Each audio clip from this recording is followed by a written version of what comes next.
Hapsay ug malampuson ang gihimong traslasyon sa itom nga Nazareno atol sa kapistahan niini sa Cagayan de Oro City kagahapon, Enero 9. Makita sa video nga dagsang ang mga deboto ug halos malukop ang dalan kung asa giparada ang itom nga Nazareno. Dili gyud makaduol ang mga deboto sa karo kay nagpalibot niini ang mga personahe sa Cagayan de Oro City Police Office nga gihimong human chain o human barricade. Sumala sa Cagayan de Oro City Police Information Office kapin 2,000 ka mga pulis ang gideploy ni ining higayuna.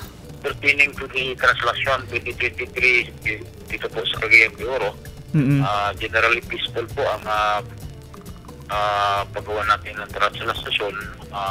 Walang untoward incident po. All in all, 2,200 plus ang PNP po personnel included na yung augmented personnel.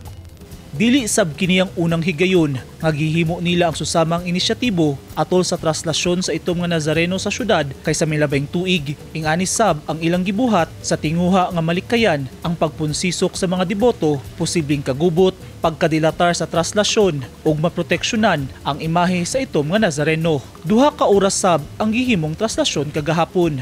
From St. Agustin Cathedral, from Cathedral, then agi sa Fernandez Street, then going to Village Street, going to St. Enrique to nasa rin na Black Nazarene Shrine o Paris Church. Mga 2 oras ang napulisyon.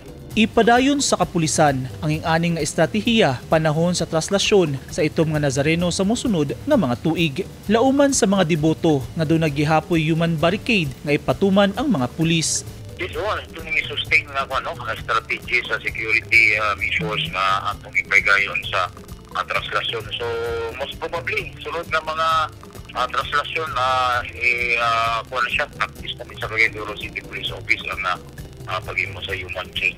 Apan una ang hapsay ug malampuson nga traslasyon sa itom nga Nazareno kagahapon, Domingo sa gabi pa lang doon na gihimong rehearsal ang mga pulis gikan sa pagbalin sa imahe sa Nazareno ngadto sa karo nga sakyan niini. Sa tinguha nga insakto ang pagahimuong presentasyon sa traslasyon.